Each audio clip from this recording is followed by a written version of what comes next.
आसानी से चलती है।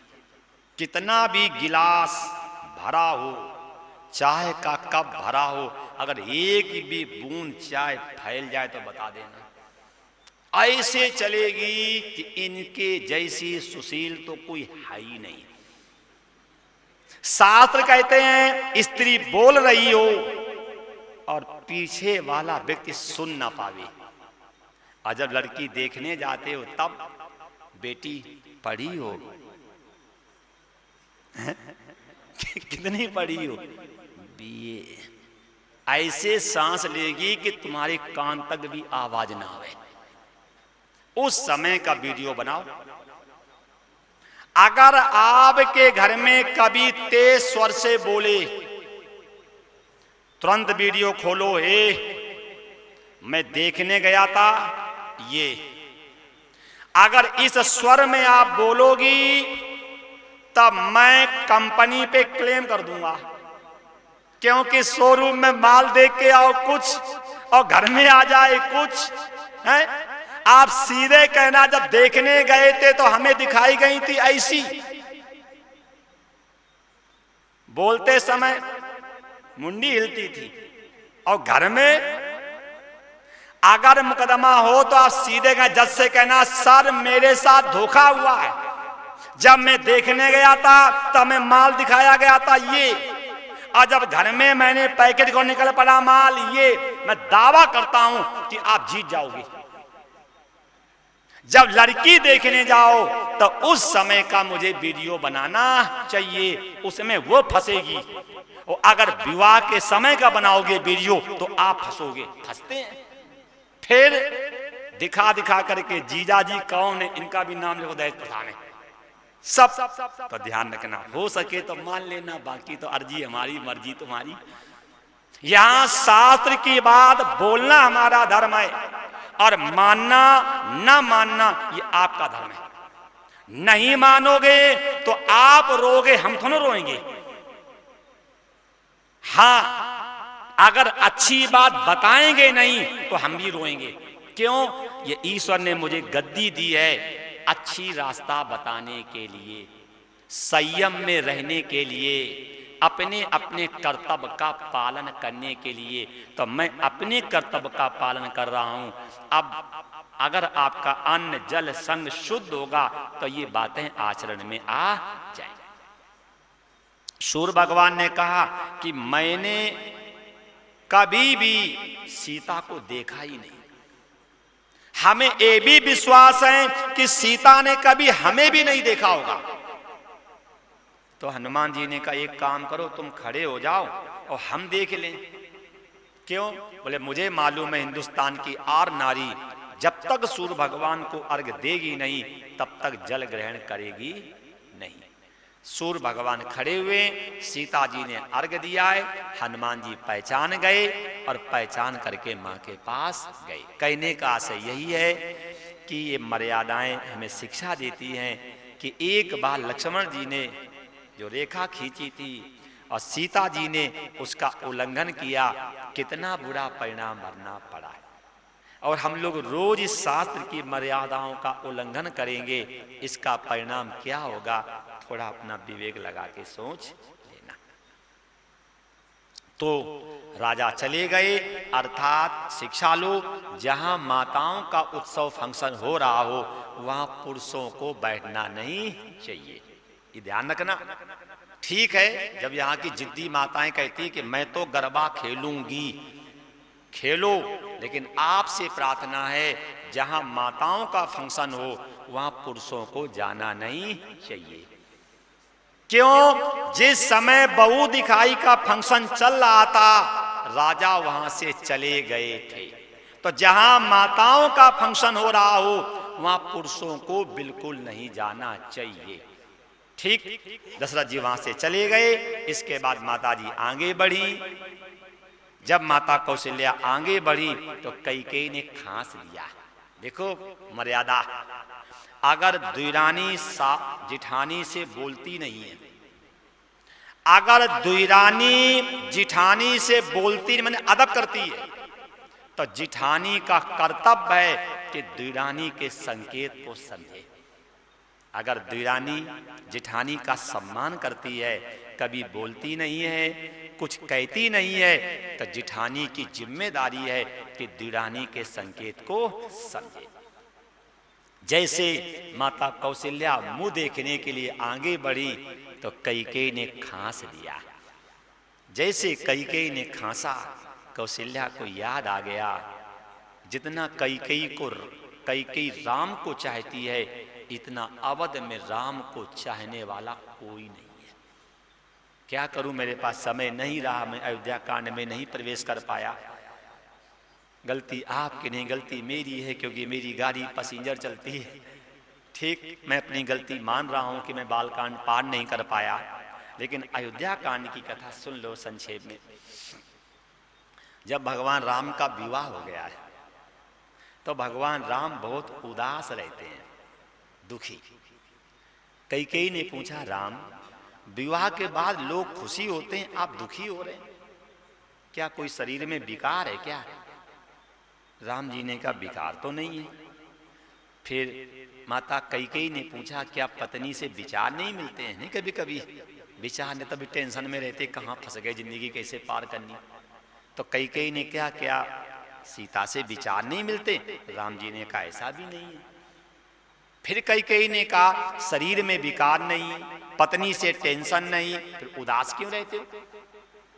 राम जी ने कहा, मां, जिस उद्देश्य से हम आए हैं उस उद्देश्य की पूर्ति नहीं हो रही है। कैकेयी ने कहा, कौन सा उद्देश्य? राम जी ने कहा, मां, अगर मैं जंगल में जाऊंगा नहीं, परोपकार करूंगा नहीं, तो हमें यश मिलेगा भी नहीं। कैकेयी ने कहा, राम, अगर आपको यश मिले तो मैं सब कुछ करने को तैयार हूं। ध्यान रखना, वनवास कैकेयी ने नहीं मांगा है, वनवास राम ने मांगा है। राम जी ने कहा, मां, हमारे यश के लिए आप क्या कर सकती हो? कैकेयी ने कहा, राम, अगर आपको यश मिले तो मैं सब कुछ करने को तैयार हूं। राम जी ने कहा, मां, मेरे यश में कहीं आपका सुहाग ना उजड़ जाए। कैकेयी ने कहा, मंजूर। राम जी ने कहा, मां, हमें यश देने में कहीं पूरी अवध तुम्हें गाली ना दे। बोले, वो भी मंजूर।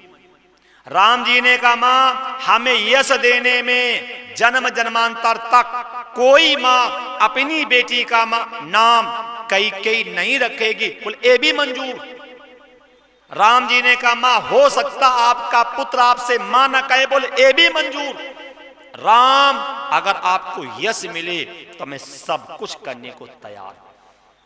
कैकेयी जैसा त्याग अयोध्या में किसी ने भी नहीं किया, जिसने राम के यश के लिए सुहाग उजाड़ दिया, राम के यश के लिए बदनामी ली, राम के यश के लिए अवध की गाली सहन की, और राम के यश के लिए पुत्र का वियोग भी सहन किया। किस लिए? राम के यश के लिए। अगर कैकेयी ने राम को वनवास दिया ना होता तो राम को यश मिला होता। तो ध्यान रखना, ये राम वनवास की सूत्रधार कैकेयी नहीं, वनवास राम ने ही मांगा है। किस लिए? विप्रधेन सुर संत हित। ये बात कौशल्या को मालूम था, जितना कैकेयी राम को चाहती है, इतना अवध में राम का चाहता कोई नहीं। और राम हमेशा कैकेयी के साथ ही लेटते थे। हमेशा राम कैकेयी के भवन में ही लेटते थे। ये बात कौशल्या को मालूम थी। जैसे कैकेयी ने खांसा, कौशल्या ने कहा, बहन, राम को चाहने वाली आप हैं, आप मुंह देख लो। और जैसे कैकेयी ने सीता जी का मुंह देखा है, कैकेयी ने सीता जी का मुंह देखा, मुंह दिखाई क्या दिया मालूम? कनक भवन। कनक भवन माने सोने का भवन। क्या शिक्षा मिली?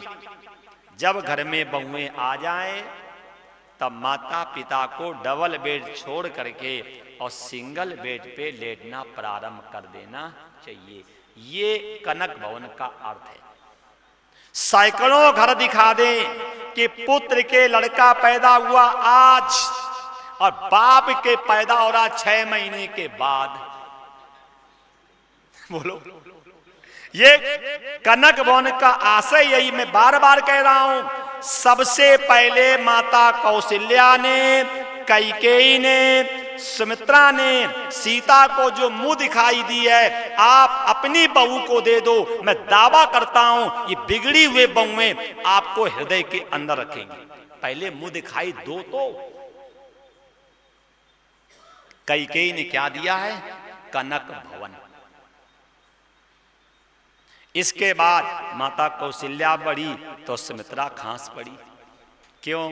राम का श्रृंगार जितना बढ़िया सुमित्रा करती थी, इतना बढ़िया अवध में कोई करने वाला था नहीं। अर्थात सजाने वाले के भी तो उपकार मानो, सजाने वाले का भी तो उपकार मानो। कौशल्या ने कहा, बहन सजा, हम तो जन्मदाता हैं, प्रेम करने वाली वो, सजाने वाली वो, तो जाओ बहन तुम ही देख लो।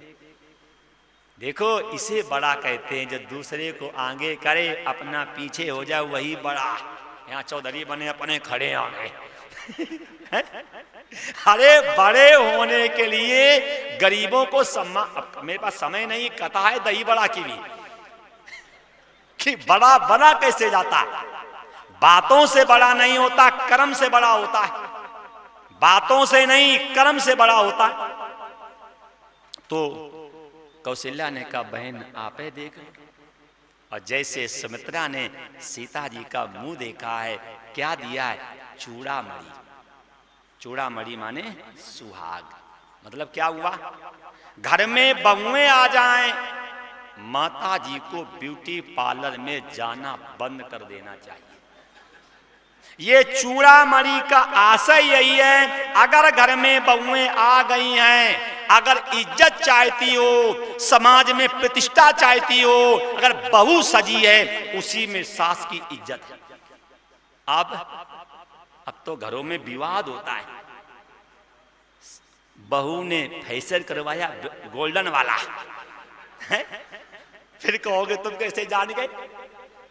आगे मैं नहीं कहूंगा, लेकिन ध्यान रखना, अगर घर में शांति चाहते हो, अगर बहू के हाथ की इज्जत चाहती हो, अगर बहू के हाथ का फुल्का खाना चाहती हो, अगर बहू की सेवा चाहती हो, तो जो माता सुमित्रा ने सीता जी को मुंह दिखाई दी, आप अपनी बहू को दे दो। अब घर में बहू आ गई है, हम ब्यूटी पार्लर जाएंगे नहीं, सादा जीवन उच्च विचार।